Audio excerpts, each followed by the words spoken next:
aming puso, inihingi po namin ng tawad. Alang-alang, Ama, sa dugong itinigis ang iyong anak na si Jesus. Cleanse us, make us whole, enable us to understand you. Bring us to a higher level of spirituality. And we pray that as we ponder your word, you will protect us from lies, from half-truths, from deceptions of the evil one. And Lord, even as we're gathered here, we ask that you protect us from malicious intentions of spirits and even of people. And we pray that the same protection may be upon our loved ones who are not here with us right now. Lord, let your protective mantle be over our heads. Sumisilong po kami sa inyong kapangyarihan, sa inyong awa at sa inyong habag. Mangusap po kayo. Marapatin yung tungtungan ng inyong paang inyong lingkod. Maitaas namin ang inyong pangalan at kami naman, Panginoon, tumanggap na yung pagpapala. Kayo po ang maging tagapagsalita. Gamitin niyo lang po ang inyong lingkod. Dalangin namin ito, may pasalamat sa pangalan ng Panginoong Jesus. Ang Panginoon po ay nagturo sa kanyang mga disipulo ng napakamaraming mahalagang bagay. Sa katunayan, kung meron lang tayong kaunting panahon na nalalabi para pag-aralan ng Biblia, napakagandang pag-aralan ng 3 chapters na Matthew 5, 6, and 7. Yung pong tinatawag na Sermon on the Mount. Akala po ng marami ay napakaraming tagapakinig ng Panginoon noon na nagsalita siya sa bundok at napakaraming angaw-angaw na taong nakikinig. Subalit malinaw po ang sinabi sa Scripture, maraming tao ang ginawa ng Panginoon, inipon niya yung kanyang mga disipulo at sa isang sulok ay tinuruan niya. Sa makatuwid, ang primary audience ng Sermon on the Mount were the disciples of the Lord themselves. Hindi mga unbelievers, hindi mga kung sino lang, kundi mga disciples. At dahil dyan, mahalaga po na tisiya sa atin tayong nagsasabing Kristiyano na tayo, meron na tayong maturity, meron na tayong position sometimes in the church. Ano po ba ang sinasabi ng Panginoon tungkol sa pag-aalala? Matthew 5, 1-2, Now when he saw the crowds, he went up on a mountainside and sat down. His disciples came to him, and he began to teach them. Matthew 6, 25-27, Therefore I tell you, do not worry about your life, what you will eat or drink, or about your body, what you will wear. Is not life more important than food, and the body more important than clothes? Look at the birds of the air. They do not sow or reap or store away in barns, and yet your heavenly Father feeds them. Are you not much more valuable than they? Who of you, by worrying, can add a single hour to his life? What is the teaching here? Do not worry about your life. Do not worry about your existence, your survival. Don't worry about the very basics. Huwag daw pong mag-alala. Huwag matakot. Huwag lagi nang magkaroon ng agam-agam tungkol sa ating buhay. Anong kakainin ko? May kakainin pa ba ako? Anong iinumin natin? Nauubos na daw yata ang fresh water supply ng planeta. Paano kaya lumipat na sa Canada dahil marami dong mga lakes? O sa Antarctica dahil maraming yelong pwede pang tunawin? Masyadong maraming alalahanin ng mga tao ngayon. Sabi ni Lord, do not worry about what to eat or drink. This is the very core of survival. Because the Lord says, life is more important than food. Life is more important than just survival. Now, don't get this wrong. Hindi sinasabi ni Lord na do not think about what to eat, do not think about provision, that do not plan about it. Ang sabi niya, do not worry. Because when you worry, you will be robbed of many happiness and many joys in life. And there is so much more to life. Sinasabi ni Lord, yung buhay, mas marami pang mahalagang bagay kaysa kung anong kakainin. Kumakain lang ang tao para huwag mamatay. Nagdadamit siya para huwag ginawin o para huwag siyang malantad. Pero ang buhay ay lampas pa sa mga anong kakainin at anong isusuot. At ano pa pong sabi niya? Do not worry about your body, what you will wear. So dati basics, food. Very basic yung food eh. Although iba gusto nilang isama yung clothing sa basic needs. Pero ang totoo, food talaga. Kasi nung si Adan at si Eva ay nilikha, binigyan sila ng pagkain, pero wala naman silang damit. Hindi nila kailangan yun nung wala pa silang malisya. At maganda pa ang klima ng planeta, hindi pa nasisira ang nature, kaya hindi nila kailangan ng protection. But then secondarily, you need clothing. So, iba't ibang level ng need ang sinabi ni Lord dito, the very basic, and then the secondary, or the second most basic. But he says, your body is much more valuable than what it wears, than what you put on it. At ano po ang logic? Ano ang rason? Ano ang katwiran kung bakit sinasabi ng Panginoon na huwag mag-alala kung anong kakainin at dadamtin? Because God feeds and God takes care of the birds. God takes care of creation, and therefore God will take care of you. God will feed you. Ano pag sinasabi dyan? Eh, ang mga ibon nga, pinapakain eh. Nakakita ka na ba ng ibon na nagtatanim? Nakakita ka na ba ng ibon na nagsasaka? Pero, ibon yan. Kahit na mamera lang yan at natitira-tirador, nababaril-baril, hindi maaaring, hindi inaalagaan niya ng Diyos. Eh, ikaw pa, tao ka. Yun ang logic. Ang totoo, hindi naman po bago itong reading na to. We are not here to educate one another on the words of God. Most of these things we already know. But we are here to continue to ask God to help us understand it so we can live by the words of God. Dahil ang sabi ni Lord kay Satan, man does not live by bread alone, but by every word that comes from the mouth of God. Na ang tunay nating pagkain, ang tunay nating ikalalakas, ikalulusog, ay yung salita ng Diyos. Salita na hindi lang nadidinig, hindi na may memorya, kundi salita na nagkakaroon ng buhay kung ating ipinamumuhay. What else is the logic? One, that God will take care of us. Second, that worrying cannot extend life. Hindi naman nadadagdagan talaga yung haba ng buhay kung mapag-alala tayo, umiiksi pa nga. Hindi naman nadadagdagan ng kasiyahan kung mapag-alala tayo, nababawasan pa nga. Matthew 6:28-30. And why do you worry about clothes? See how the lilies of the field grow. They do not labor or spin. Yet I tell you that not even Solomon in all his splendor was dressed like one of these. If that is how God clothes the grass of the field, which is here today and tomorrow is thrown into the fire, will He not much more clothe you, O you of little faith? Napakalinaw naman. Bakit nga nag-aalala tungkol sa isa dadamit? Tingnan nyo ang mga bulaklak. Ang mga damo na namumulaklak sa parang hindi naman sila naghahabi ng tela, hindi sila nag-disenyo, nagbuburda, hindi sila nag-paint ng mga tela. Pero tingnan mo kung paano sila damtan ng Diyos. Kahit si Solomon, na pagkarangya-rangya ng mga isinuot, hindi man lamang nadaig ni Solomon ang mga bulaklak na nilikha ng Diyos. At sabi niya, kung yung mga bulaklak lang at damo-damo, buhay na buhay ngayon pero bukas ay lanta na at susunugin na. Eh, pinag-iisipan pa ng Diyos na damitan ng magandang kulay, magandang disenyo. Ikaw pa ba na mahaba ang buhay? Ikaw pa ba na may panghabang panahon na buhay? Ikaw pa ba na nilikha sa wangis ng Diyos? At ikaw pa ba na dahilan kung bakit ang anak ng Diyos ay namatay sa krus ng Kalbaryo? Ikaw pa kaya ang hindi damitan? So, Jesus says, don't worry about these things. Because worrying cannot make one look beautiful. Sa katunayan, nakakapagpapangit pa nga yung pagpapaalala. Kaya nakikita niyo po yung mga lalaking magandang malaga ng kanilang mga may bahay. Aba, magagandang mga may bahay. Para mga sariwang-sariwang ubas. Pero pagka ang may bahay ay mukhang pasas, ang sisihin niyo yung asawa.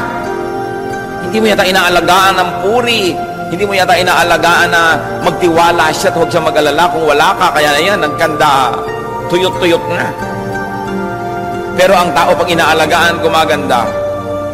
Ang napakalakas mo magpapangit pag-aalala. Kaya sabi ng Panginoon, huwag kayong mag-alala. Kaya po kung minsan merong tao, hindi mo naman kilala, sasabihin ba, siguro sister o brother natin yan. Bakit? Kasi mukhang Christian eh. Ano ba itsura ng Christian? Tingnan nyo nga katabi nyo. Ano nga ba itsura ng Kristiyano? Yung bang meron kang hindi maipaliwanag na ningning ng kanyang mata, payapa ang kanyang loob, kahit siguro wala siyang pera, kahit may sakit din siya, pero dahil sa pagtitiwala sa Diyos, kitang-kita mo na matining ang loob. Napakahalaga na nakikita sa ating mukha yun. Subalit ang pag-aalala, inaagaw yan sa atin. It is God who gives beauty. It is not what we wear. Although it helps. Pero hindi kayang takpan ng damit o make-up ng isang malungkot na puso. Hindi kayang ikubli ng kahit anong maskara ang mapait na kalooban ng isang tao. Kaya ang mahalaga, magtiwala sa Diyos, lumapit sa Diyos. At ano pa po ang sinasabi ng Panginoon diyan? That God will take care of you, that God will feed you, and that God will in fact clothe you. That God will make you presentable, beautiful, handsome, and that worrying accomplishes nothing. Matthew 6:31 to 32. So do not worry, saying, what shall we eat? Or what shall we drink? Or what shall we wear? For pagans run after all these things, and your heavenly Father knows that you need them. Sabi niya, huwag kayong mag-alala sa mga bagay na yan. Because worrying is for godless people. Sabi niya, this is for pagans. Ang pag-alala, hindi bagay sa mga anak ng Diyos. Bagay lang ito sa mga pagano na hindi nakakakilala sa totoong Diyos. Bagay lang ito sa mga tao na tumatawag sa mga Diyos-Diyosan. Bagay lang ito sa mga tao na hindi kilala ang kanilang Diyos. Pero sabi, kung anak kayo ng Diyos, hindi bagay sa inyo ang mag-alala. Parang wala namang kayong Diyos. Parang wala tayong Ama sa langit. Parang wala tayong tagapagligtas. Parang walang banal na espiritu na umaalo sa ating mga lumbay, na sumasama sa ating mga pag-iisa. Kaya ang anak ng Diyos ay talagang hindi nag-iisa kahit kailanman, sapagkat ang Diyos ay tumatahan sa ating puso, hindi lang doon sa templo sa Israel, hindi lang sa mga templong gawa ng kamay, kundi sa puso ng mananampalataya. Kaya sabi, bakit ka mag-aalala? Nakita niyo po ang pinakamalaking redemption plan, ang pinakamalaking rescue plan in all human history, in all cosmic history, that God became a man to save us from sin. Ideya ba natin yon? Tayo ba ang nagsabi sa Diyos na, Diyos, magkatawang tao naman kayo, akuin niyo lahat ng aking mga kasalanan, akuin niyo lahat ng aking mga kakulangan, at yung lahat ng kaparusahang dapat kong tanggapin, pakitanggap niyo nga, at pagkatapos sa matanggap niyo yon, pakibigay niyo sa akin na inyong kabanalan, para kami ang maging banal, at kayong maparusahan, para kami maligtas, bayaran niyo nga lahat ng utang namin. Ideya ba natin yan? Hindi. Yan po ay pakana ng Diyos. Ideya ng Diyos. At kung ang Diyos ay nag-isip na siya ay magkakatawang tao para bayaran ang ating mga kasalanan, kailangan pa ba natin siyang himukin na maging mabuti? Kailangan pa ba natin siyang himukin na magbigay ng pagkain, magbigay ng mga kailangan natin? Eh kung ang kanyang buhay ay ibinigay na niya sa atin. Kaya napakasimpleng bagay ito. Hindi na natin hinahangad na magkaroon pa tayo ng napaka-sophisticated na pag-aaral ngayon. Balikan lang natin kung ano yung simple, unawain ito, namnamin at ipamuhay, at napakalaki ng bigat na mawawala na ating mga dala-dala araw-araw, mga alalahanin, mga pag-iisip. What are the steps to freedom from worry? Salamat na lamang at hindi lang sinabi ng Panginoon na huwag kayong mag-alala, tapos tinigilan na niya. Itinuro niya kung paano masusunod ang kanyang utos na huwag mag-alala. Sapagkat utos din ang ibinigay niya. Matthew 6:33 to 34. But seek first His kingdom and His righteousness, and all these things will be given to you as well. Hindi naman pala niya binabaliwala yung damit. Hindi naman niya binabaliwala yung kumain tayo ng masarap at magplano ng mga kakainin. Ang sinasabi niya, hindi ka nabubuhay para mag-alala tungkol sa mga bagay na yan. Problema ko yan eh. Ako ang Diyos, ako ang Creator, ako ang Provider. Ang problemahin mo, eto. Unahin mo ang kaharian ng Diyos at ang kanyang katwiran. Yan ang atupagin mo sa buhay. At pag inatupag mo yan, sabi niya, lahat nitong inaalala mo, idadagdag ko lang yan sa iyo. Dagdag lang yan eh. Hindi yan ang mahalaga. Icing lang yan. Hindi yan ang tunay. Sabi niya, bakit mo inaalala ang pagkain? Ba't inaalala mong iinumin? Kaya mo mag-create ng pagkain? Kahit kaya mong magtanim ng buto, ikaw bang nagpapatubo dyan, nagpapalabas ng ugat ng mga dahon? Ikaw ba ang sinasabi mong ganito ang mangyayari? Bakit ang mga buto, pare-parehong lupa ang tinamna, nagiging chiko yung isa, nagiging mangga yung isa, iba-iba yung lasa, may maasim, may matamis, may pula, may puti. Kaya mo ba yan? Kaya nyo ba? Hindi pala, ba't yung ngayon inaalala? Eh yung unahin ng Diyos, sundin siya, kaya ba natin yon? Yes, by God's grace we can. Yun ang unahin. Eh pambihira naman ikaw eh, sabi ng Diyos. Yung hindi mo kaya, pinoproblema mo, kaya hindi matapos-tapos ang problema mo, etong kaya mo. Kasi hindi naman mag-uutos ang Diyos kung di natin kaya. Kung hindi niya tayo bibigyan ng kakayanan na sundin. Unahin mo ang kanyang kaharian. Unahin mo ang kanyang katuwiran. At lahat ng yan, idadagdag niya sa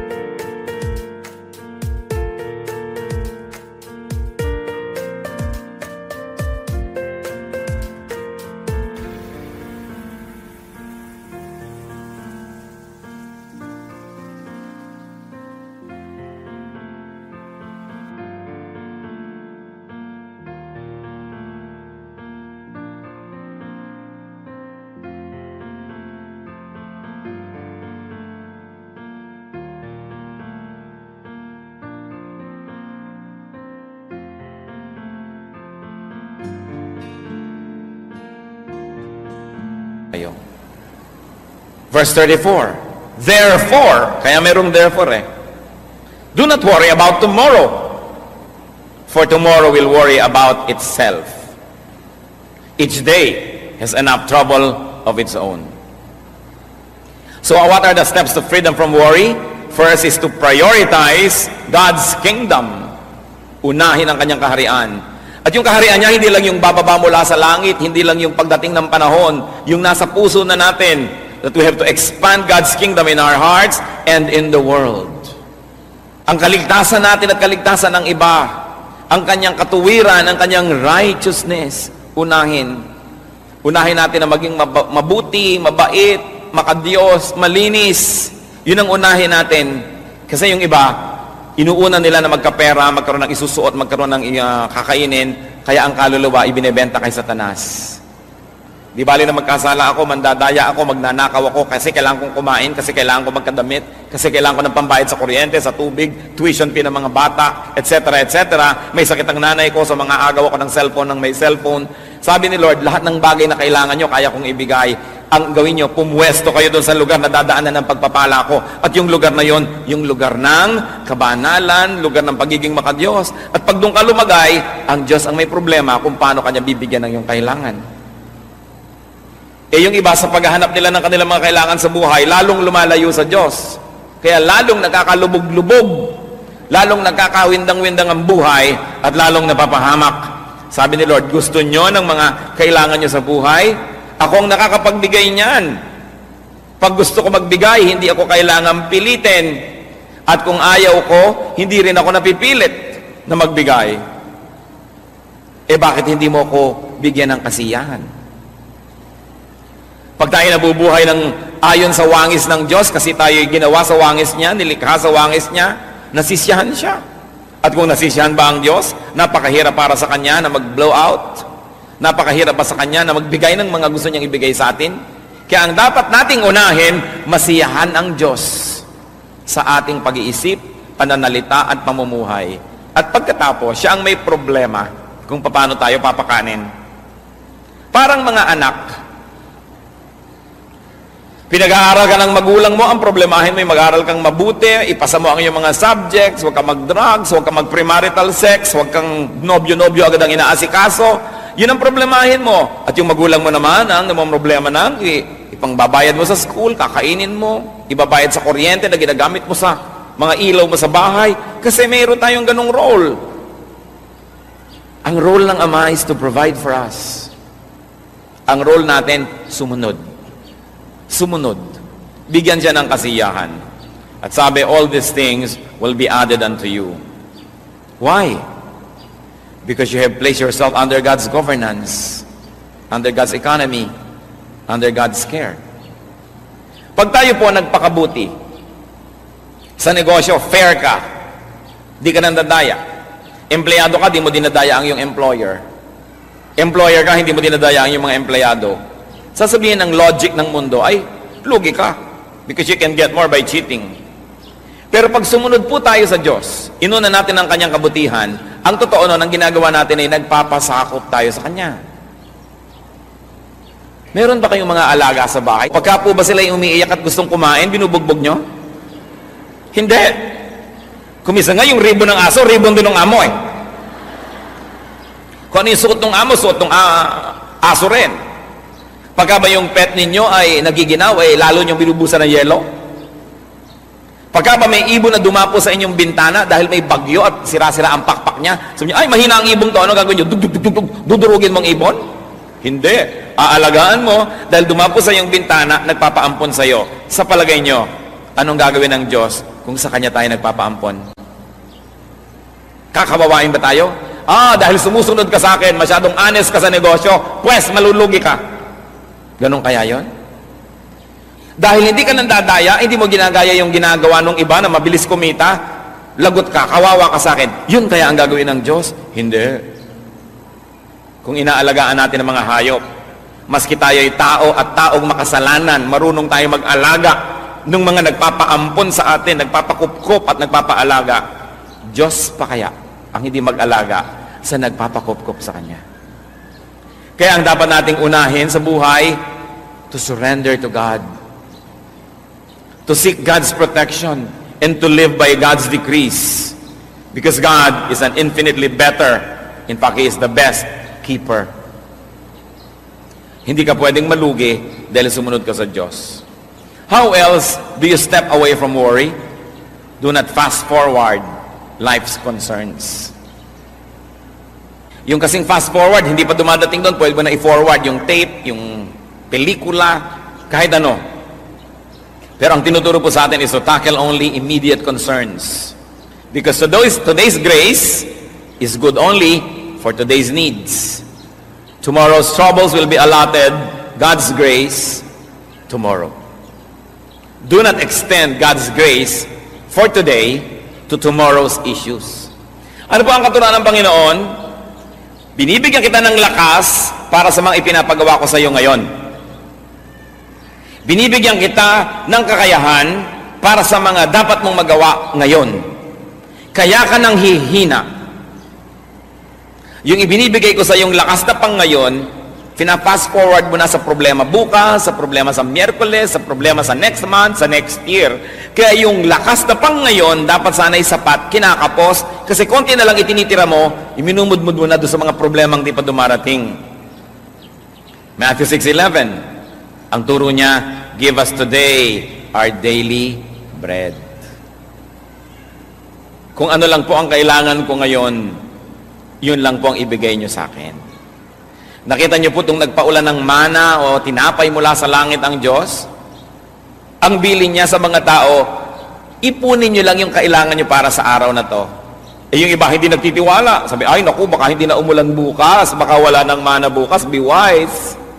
So ang ginawa nila, nag-ipon sila ng higit sa kanilang kailangan, nakita nila, biglang inuod, nabulok. At sabi ng Diyos, bakit may mga nabubulok na mga mana sa inyong mga tent? Kasi kumuha kami ng pambukas Di ba sabi ko na nga, kunin nyo lang yung pang ngayon, paano kung bukas, wala kayo dyan? Actually, maraming tao, ganun ngayon ang trato sa Diyos. They spend today's energies for tomorrow's worries. Therefore, it is not enough for tomorrow's worries because it has to share with today's needs. And today's needs don't get enough energy because it shares with tomorrow's needs. Lamentations 3:22-23. Because of the Lord's great love, we are not consumed, for His compassions never fail. They are new every morning. Great is your faithfulness. Sabi, hindi tayo nalilipol, hindi tayo nauubos dahil sa pag-ibig ng Diyos na di nagmamaliw. Ang Kanyang pag-ibig ay bago ng bago, araw-araw. Kung tayo po'y lagi mag-aalala, ano mangyayari sa atin? Magiging duwag tayo. Hindi natin magagawa ang mga ipinagagawa sa atin ng Diyos. Paliliitin natin ang paliliitin ng ating ginagawa. Sigon lamang at bagay lamang doon sa maliit na ating pananaw at sa maliit na pananampalataya. Meron bang himala? Meron. Tayo, ang isang patunay ng himala ng Diyos. Tingnan ninyo ang inyong paligid. Pinaghihimalaan tayo ng Diyos ng madalas, ng ating mga pangangailangan, ang paggaling ng ating mga karamdaman, ang pagpayapa ng magugulo nating mga kalooban, ang pagkakasundo ng mga pamilya, ang pagkakaroon natin ng paglilingkod sa Diyos, laging may himala. At ang mahalaga, kasama tayo sa himala na yon. Sa pag-aaral po ng mga salitang ito, napakahalaga nating limiin. The Lord did not say, do not think or plan. Ang sabi niya, do not worry. So it's good to think, it's good to plan, but not to the point of worrying. Plan, but do not worry, especially about results. You do not plant a seed and dig it to see if it's growing. Just keep planting and trust the God of harvests who will make it grow. James 4:13-15. Now listen, you who say, today or tomorrow we will go to this city or that city. Spend a year there. Carry on business.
And make money.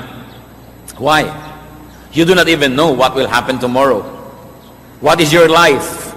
You are a mist that appears for a little while and then vanishes. Instead, you ought to say, if it is the Lord's will, we will live and do this or that. Huwag daw po tayo maging pangahas at mayabang na sabihin, itong plano natin bukas, itong plano natin next week, itong plano natin next year. Sabi niya, hindi nyo alam kung bukas ay buhay pa kayo.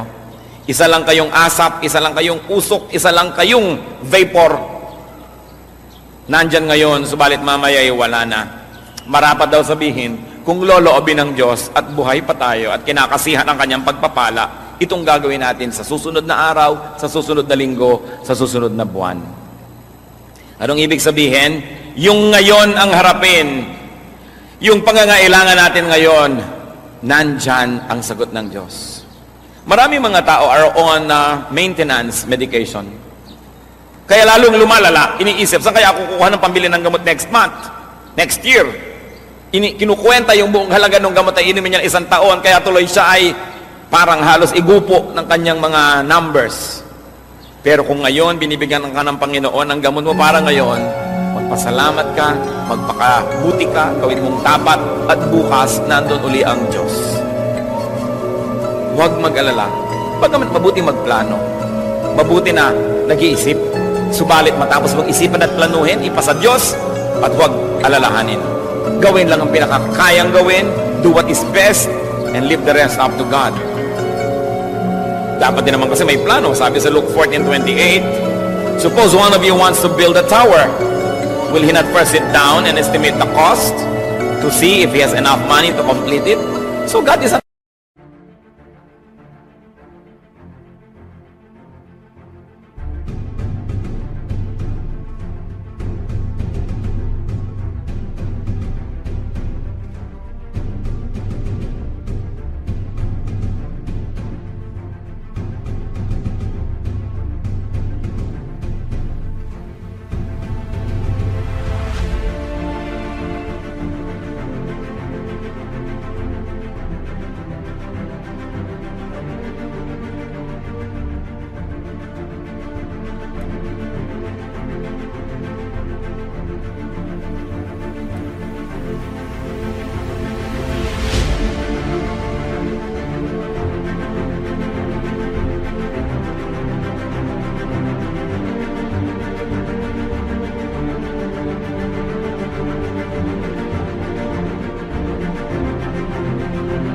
against planning.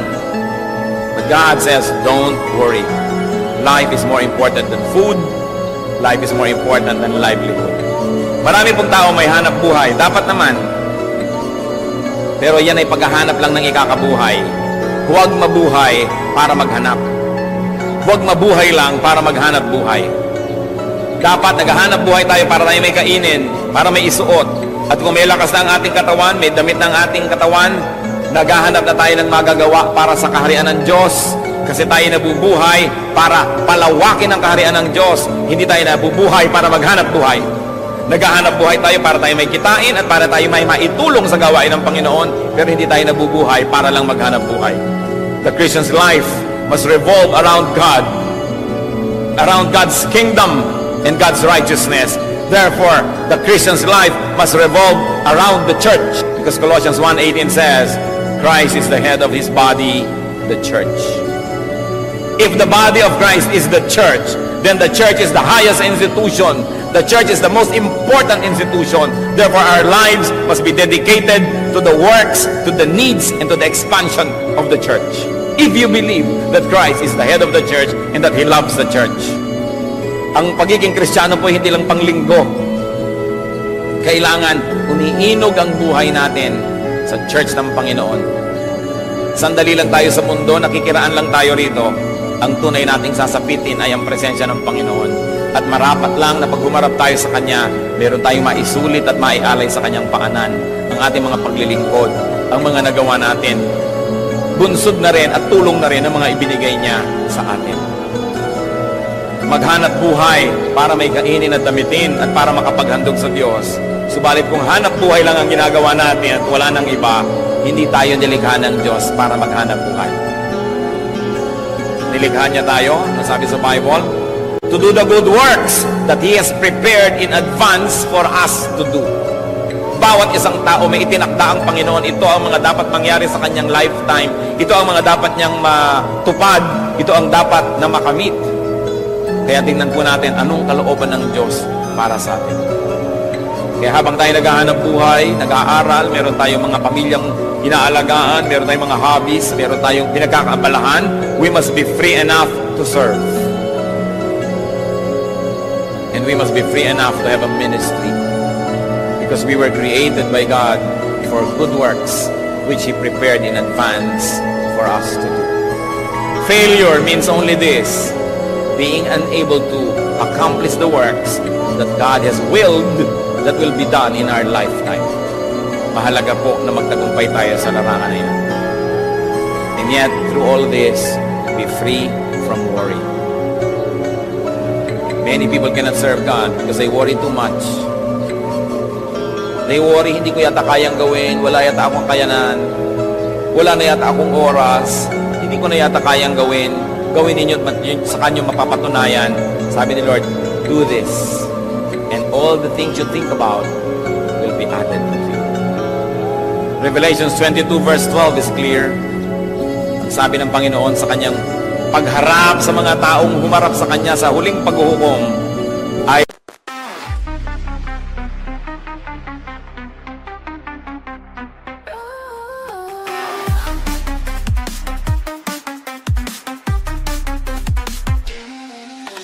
lost in the shadows where love used to be. I'm searching for solace, but it's hard to see. The ghost of your memory, it still haunts me. A bittersweet reminder of what used to be. Oh, my heart is aching like a heavy stone, longing for your touch, but you're gone back home. In this dark of night, I'm left to grieve, trying to move on, but my heart still bleeds. Tears fall like rain as I whisper your name, wishing I could turn back time to the love we sustained. But now you're gone and I'm left to decay, a fragile heart that's lost its way. Oh, my heart is aching like a heavy stone, longing for your touch, but you're gone back home. In this dark of night, I'm left to grieve, trying to move on, but my heart still bleeds.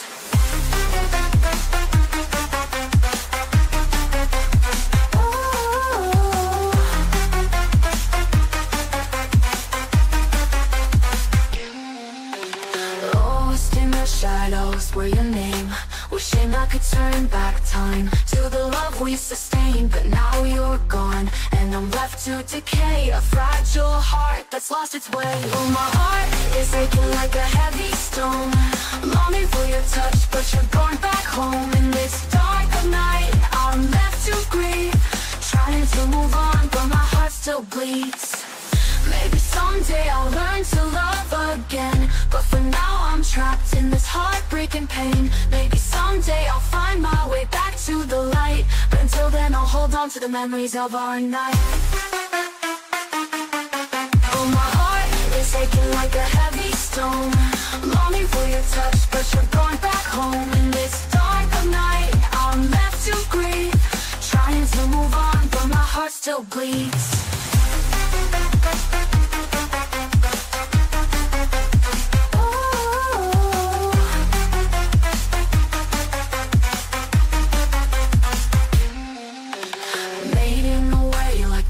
We once made, leaving me with just a memory, a love that's faded.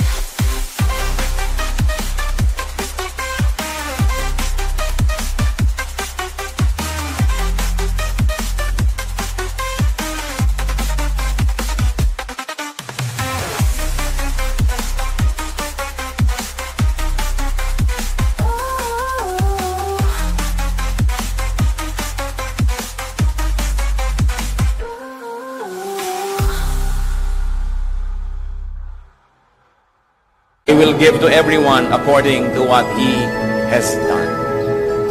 Hindi sinabing, I will give to everyone according to what he has believed. Sabi, I will give to everyone according to what he has done. That's why we have to deal with worry so we can do more. The body is more important than clothes. So devote more resources to what enters the body. Halimbawa, food, medication, than to what is draped on it. Kung atin pong nanamnamin na sinasabi ng verse, mas mahalaga daw po yung katawan kaysa sa dinadamit nito. Gaano kalaki sa inyong budget ang napupunta sa damit at gaano kalaki ang napupunta sa mga vitamins, sa mga good natural foods, sa pag-aalaga ng ating katawan. Baka mas malaki pa ang ginagasto sa dermatologist para lang sa napakanipis na balat dito kaysa doon sa inyong atay na naninilaw na pala, hindi inaasikaso dahil hindi kita. Gano'ng karami ang ginagastos natin sa mga alahas, sa mga panglabas, para ayusin lang yung katawan, kesa palusugin yung loob. The Christian should value the body more than the clothing that is draped on it. Ngayon, kung maraming masyado kayo mga pagpapala, di pagandahin nyo rin, maayos, pero unahin kung ano ang pumapasok sa ating katawan. Huwag kayong maniwala na ang buhok ay kumakain. Kasi pinapakain na ngayon ng buhok, kumakain ng bitamina ang buhok, kumakain ng kung ano-anong mga elements ang buhok. Advertising lang yan. Walang bibig yung buhok at wala siyang digestive system. Kailangan kainin ninyo para lumabas doon sa buhok. Napakahalagang isipin, palusugin ang katawan. Gusto ko po kayong i-challenge mga kapatid, i-review nyo ang inyong family budget at personal budget, lalo yung mga yapis. Gaano kalaking pera ang napupunta sa load, sa mga text na yan, at gaano karaming napupunta sa loob ng ating katawan na pinalulusog natin, pinalalakas natin ang ating katawan. Many people kill themselves to have money. And when they have money, they spend it all just to get well. Kaya ang mahalaga, unahin ang lusog ng katawan. But remember, the Lord did not say neglect your looks. He just said, do not worry about appearances. More than you worry about righteousness or what's inside. Matthew 6:33, but seek first His kingdom and His righteousness, and all these things will be given to you as well. Memoryahin po natin yung Matthew 6:33. Kailangan pa bang i-memorize yan? Yes.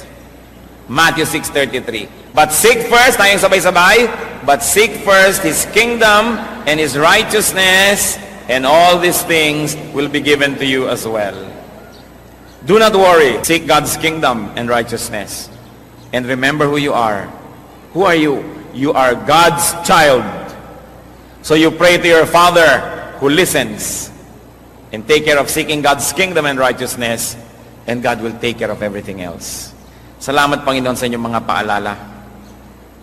Kung meron po sa amin dito mga mapag-alala, nervyoso, lagi na lang nag-iisip, anong kakainin, magkakapera kaya, pati isusuot sa burol, pinoproblema, ano kaya ang itsura ko, saan kaya ako ililibing, anong kulay ng ataol ko.